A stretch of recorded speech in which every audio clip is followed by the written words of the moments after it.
It's really, really exciting to be here today. Thank you. I'm going to present our panelists in just a second. Just a few words about DeserTech Cluster. So I'm Sinai. I'm managing the DeserTech Cluster.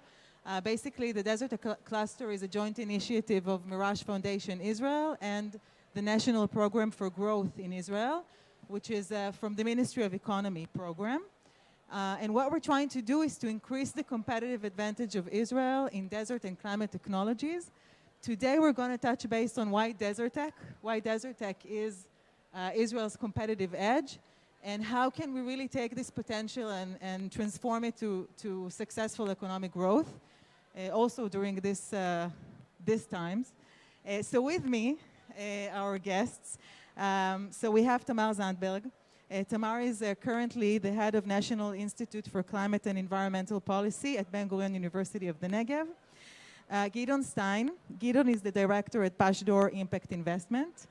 Nicole Stroh, the executive director of Merage Foundation Israel. And Louise Baker with us online. Hi, Louise.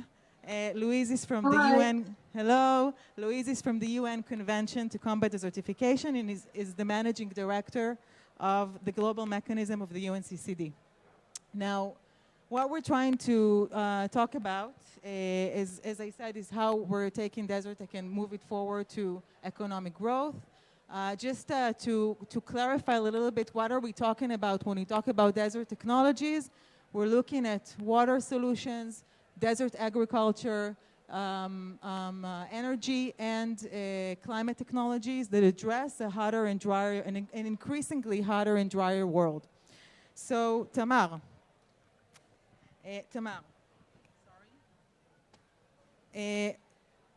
You're a climate leader, I would say. And considering your extensive experience also as the former Minister of Environmental Protection in Israel, and now in your current role in Gurion University of the Negev, how do you see DeserTech, and what do you think? How do you think we can catalyze it for economic growth, especially during the current situation? Okay, thank you. So first of all, DeserTech starts with the word desert. Let's start with that. And I now joined Gurion University, which is the University of the Negev, and many of the panelists here are involved in what's going on in the Negev desert. The thing is that more and more places in the world are going to become hotter, drier, and this is Israel and the Middle East being a hot spot in terms of climate is already experiencing and already has a lot of experience in both mitigating and adapting to a climate that will be more and more common everywhere in the world. So it's no surprise that Israel is a world leader in, by far, in water technologies, water reuse, but also agriculture technologies, adaptation of agriculture to arid and semi-arid environments, and also other aspects in food tech, alternative protein that are discussed in this conference. So first of all, we are already in a leading position.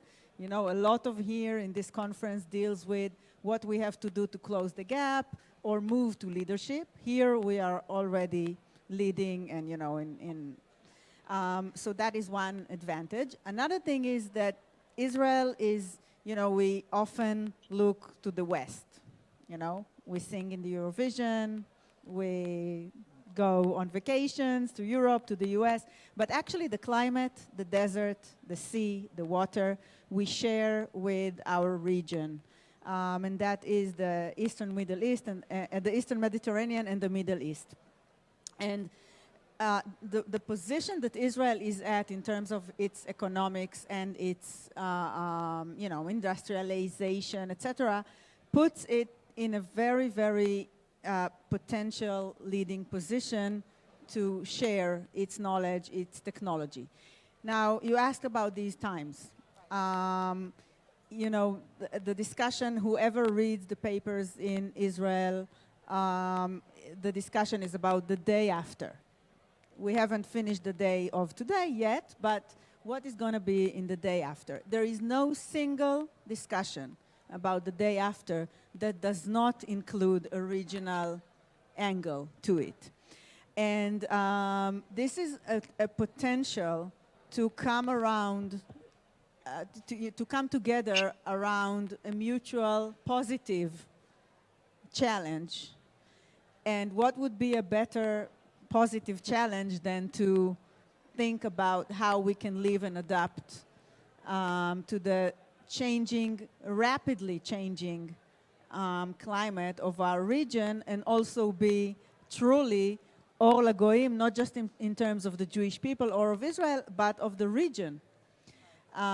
So this could, as I see it, you know, when talking about the day after, climate resilience, climate adaptation and mitigation should be the core discussion in those political, social and economical discussions. This is a matter of national security, it's a matter of food security, it's a matter of our economic growth and prosperity, and it's a matter of quality of life to the citizens of the entire region. So, you know, we don't actually have a choice but invest in that angle. Do you have a specific example of something like that you think that around it, you know? Yes, of course. First of all, you know, Israel is already involved in some tables in terms of the Israeli government, like the Abraham Accord, the Negev Forum, and of course the political discussions here. I can mention in this context both some regional MOUs or joint projects like the Green Blue Deal, the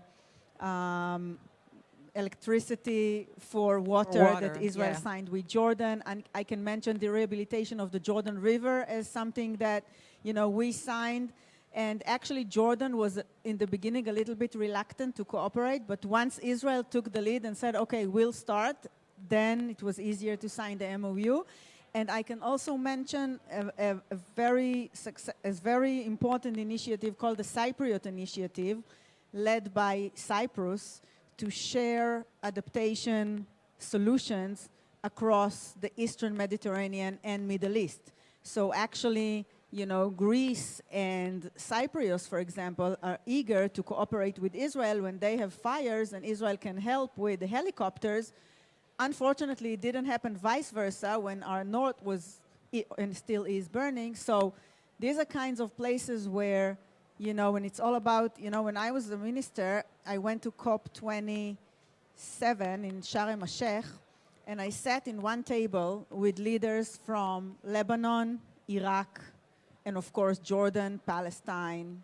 It was led by the president of Egypt, Sisi, and the president of Cyprus. And the ambassador of Israel was actually sitting behind me, and she was a little bit anxious. You know, what's going to happen when I start talking? Will some people leave the room, you know, of countries that Israel does not have any conversations with? And nobody left and nobody said anything, because everybody were focused around climate, issue and around climate, which climate is, issue. you know, a bigger enemy. It's a bigger thing than our. It's a bigger thing disputes that we're dealing with. Thank you for that. Louise, I want to take it to you. So, Louise, you're the managing director of the UN Convention to Combat Desertification, the global mechanism. I don't think that many of the people sitting here listening to us today know exactly what it is, and even what is the UN Convention to Combat Desertification. You're talking about land neutrality as a means to fight desertification and drought.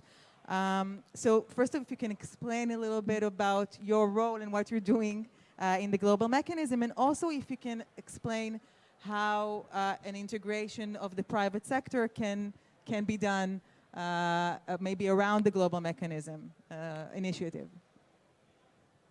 Thank you so much. How large do I look on that screen? Is it intimidatingly large? It's very large. We see you very well. It's not intimidating, intimidating at all. Marvelous. Hello, everybody. Hi, I'm Louise Baker, the Managing Director at the Global Mechanism. The UNCCD is an interesting beast. It's the sister convention to climate change and biodiversity, but it focuses on land and water. And it's really the practical expression for adaptation and mitigation for most of the world. Quite a lot of the world can't really reduce their carbon emissions. They can't really do a lot more for adaptation than manage their land and water better. Globally, around 100 million hectares of land is becoming desert-like each year, kind of losing productivity and losing its potential. So really getting this dry land management of the land right is, as discussed, really critical to ensuring the survival of the species. So a bigger problem than many other issues that we deal with. The convention is also quite unique in that it has this little global mechanism, and the global mechanism is the operational arm of the convention. And what we do is focus on project pipeline, largely for restoration, regeneration projects. So we've currently got around $1 billion of projects under development worldwide from bilateral, multilateral, and private sector partners. We're mostly supporting governments, but increasingly finding that sort of blended finance is the way to go. And so what we've been doing recently is setting up impact investment funds. So we led on the establishment of an impact investment fund based out of Paris, that really proving the kind of business case for closing that productivity gap.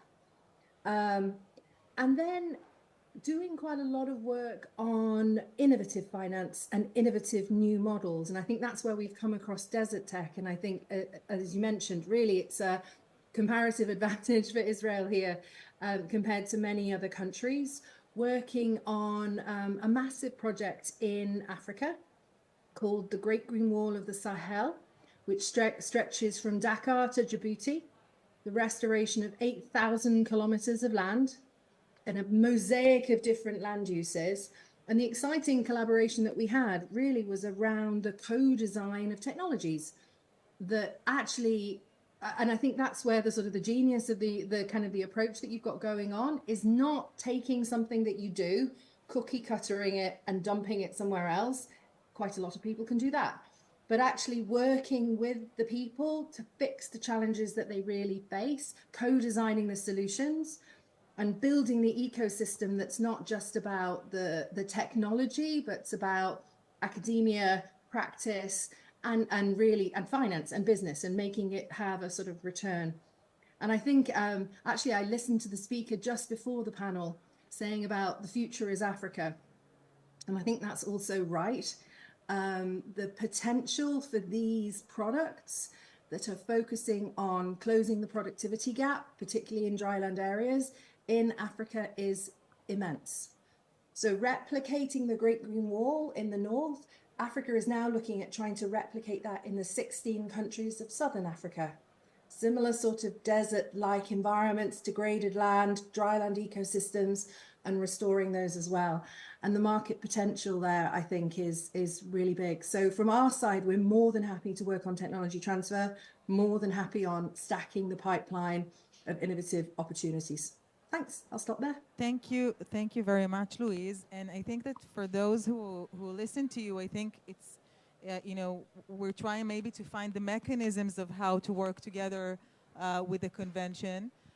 One of those mechanisms was, for example, the Great Green Wall project. If there are other mechanisms that you think that people here should know about that are specific opportunities or ways to kind of, get there. So the collaboration that we're going to do with IDB, for example, in Latin America is another example of around water scarcity. But maybe if there are other ways, if you can maybe explain very quickly how.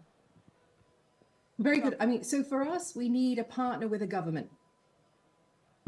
So if you're working with a government somewhere, and they like your technology and they want to scale it up, then all I would need is a letter from a government saying we'd like to develop a project based on this technology, and this is the scale we'd like to go to.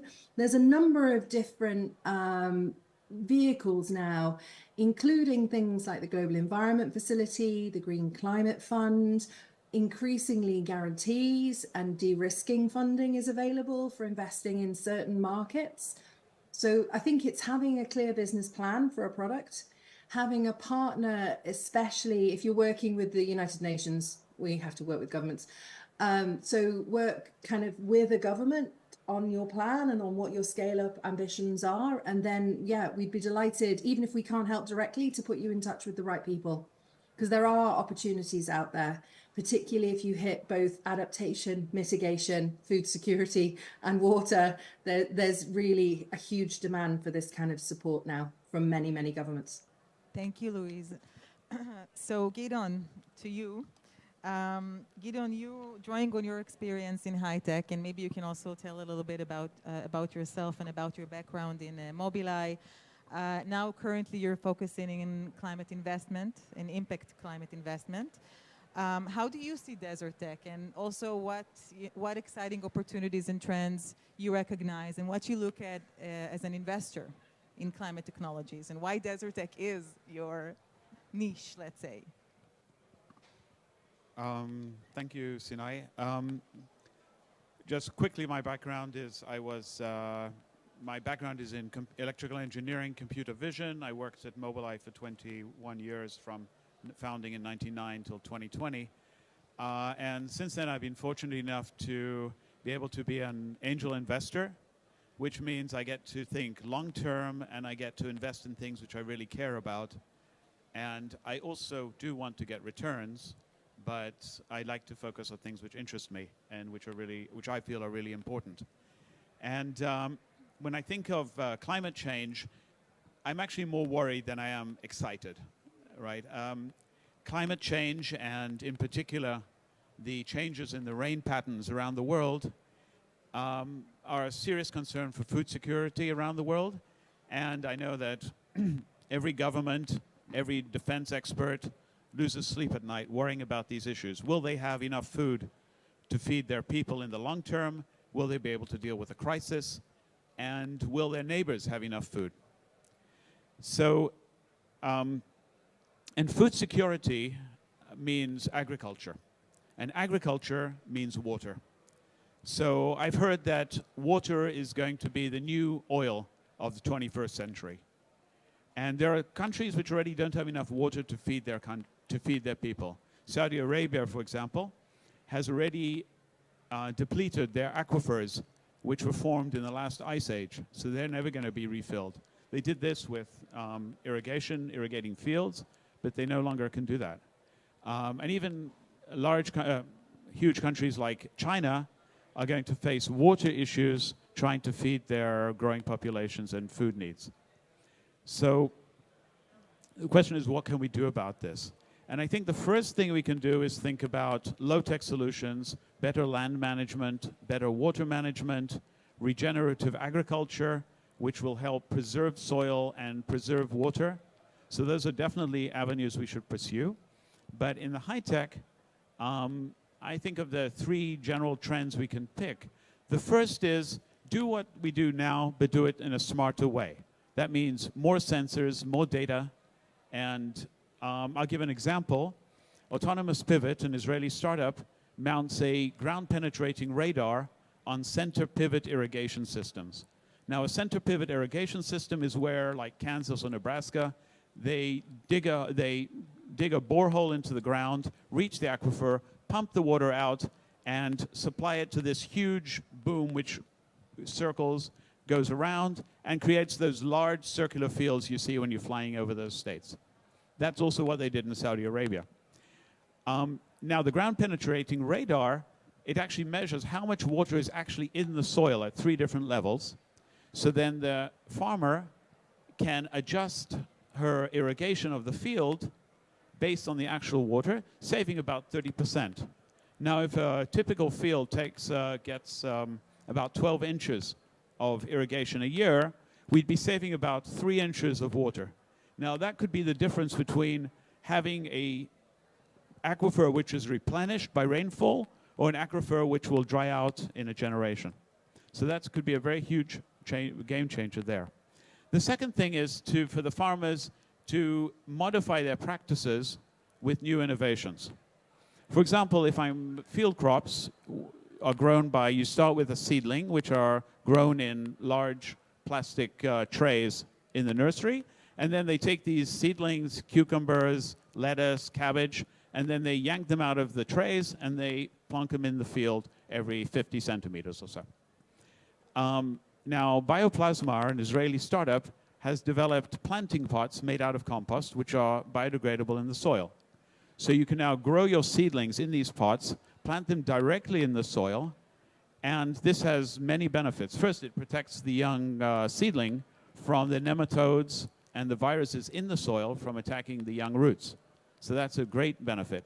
The other thing is that this little microenvironment, which is created in the pot, helps preserve water. So in fact, when you have your drip irrigation coming into that pot, it uses 50% less water than if you just spread it out on the field. Plus, it reduces the amount of fertilizer you might have to use.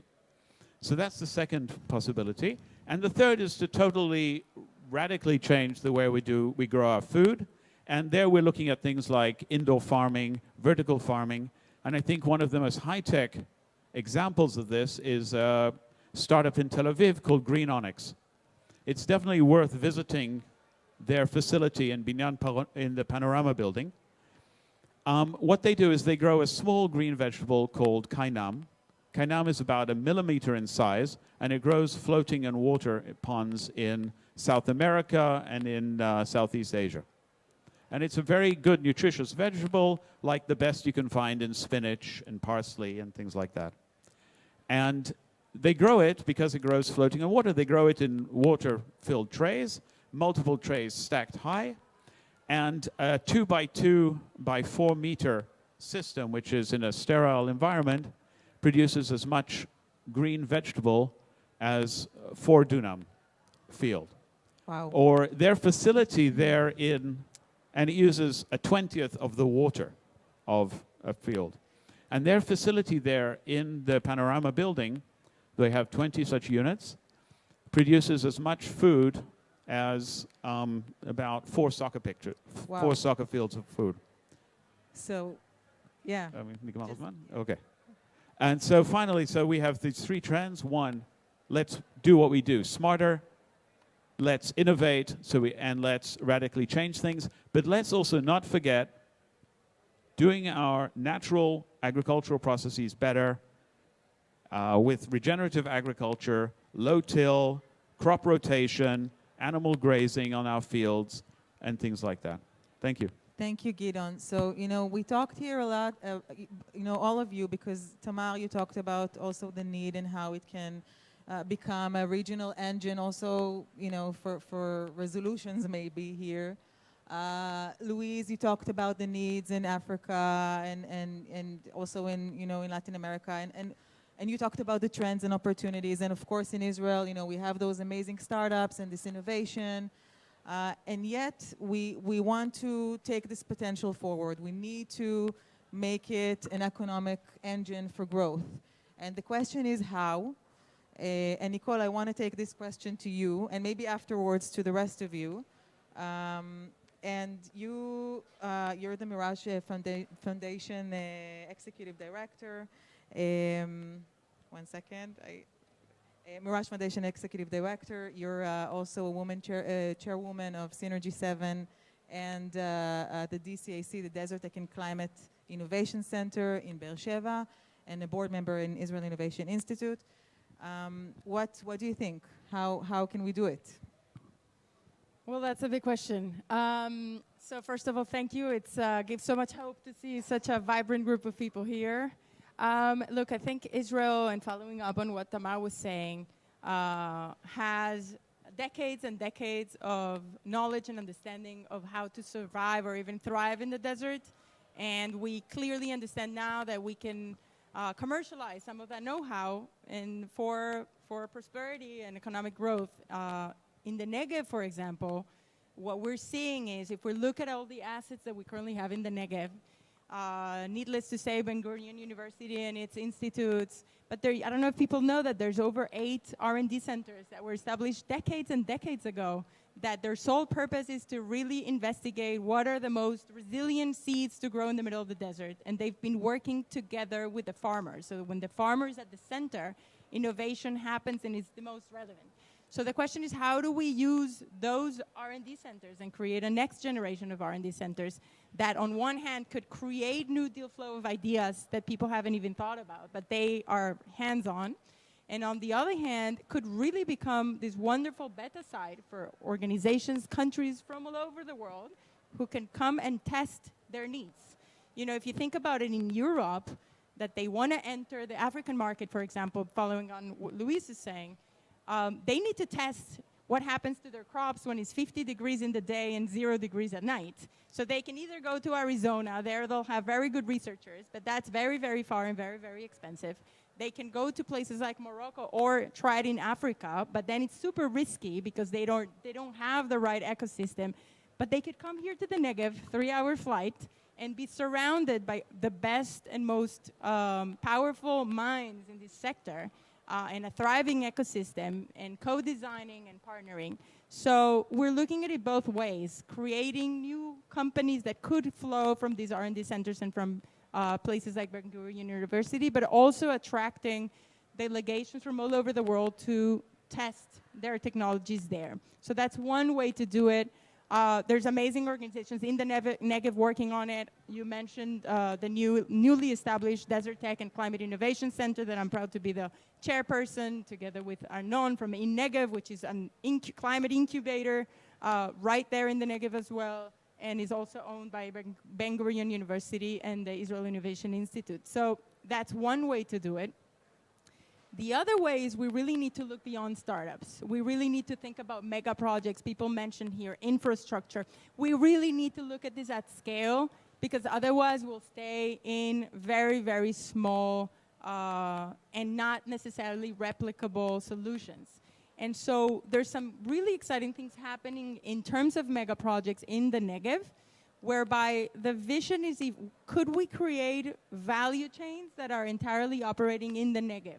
Once you have the R&D center, the investor, but then large anchor companies like Nekatafim or Chil or Adama, and then looking at it from development to production to transportation, then we start looking at real valuable projects that could create thousands of jobs. So just to give you an example, hydrogen. We know that hydrogen is the future. Green hydrogen is going to be one of the most scalable fueling systems. And in the Arava and in Alat Elot, they're piloting already ways from solar energy, creating hydrogen. And then it's a great solution also for storage opportunities. And there you can also transport. Another example that they're thinking about is, the residue from the dates, palm trees. If you go to the Arava, you're going to find miles and miles of residue. And so they're coming up with ways to transform that into hydrogen. So imagine you could fuel airplanes there. You have the airport, the future of transportation. So if we look at the entire supply chain, then we start seeing big things happening. Can I give one more example? Maybe, no, okay. But you'll need to talk to Nicole afterwards. Yes. But I wanna end this because we have 1 minute. So I wanna be on time. So just in a sentence, what should Israel do in order to catalyze growth? What is the one thing, if you can say one thing, what is it? And in a sentence, please. Nicole, you're first. I will say two things, but in a sentence. Deregulation or regulation and investments. The investments should be for infrastructure. And the Ministry of Economics, our partner in the DeserTech cluster, understands this, and I give them full credit for that. That could be a game changer. Thank you. Louise. In a sentence. It's difficult. Okay, first I'm going to say yes, please, on the testing. We'll come back on that. Okay. On the testing of products. For me, I think it's about access. It's about access to productive land and productive water and to markets and to infrastructure. So getting that access and getting it to the people who need it, wherever they are, it is really what it's about. So making the solutions bespoke to fit the situation, whether that's infrastructure, access to markets, creating new markets. So yeah, access for me. Okay, Thanks. thank you. Tamar. I want to choose something Israel has to do for itself. It's not just, promoting and investing in technology to export and to show, the beautiful things we are doing, and we are we're doing it great. We are. We are amazing. We are, but also, we have to practice what we preach for, and implementing climate leadership and policy that will benefit Israel. The idea that Israel is so small and we, excuse my French, will live in a garbage can, but will shine to the outside, that doesn't work. We have to be serious, and being serious means, first of all, being serious about ourselves, and then we can also, be serious. So implementation here. And Gideon, in a sentence. Yeah, in a sentence, as an angel investor, I'd like to thank the Israel Innovation Authority for the matching grants we get from them. That's excellent. Keep it up. Keep those budgets there. And also the Agriculture Department and places like Ramat HaNegev where we can test our fields. So just make sure those things are funded because they've done excellent work and we need them to keep doing that. Okay, thank you very much to all of you. It was really enlightening. And thank you very much for PLANETech, for the organizers, and for the Israel Innovation Institute.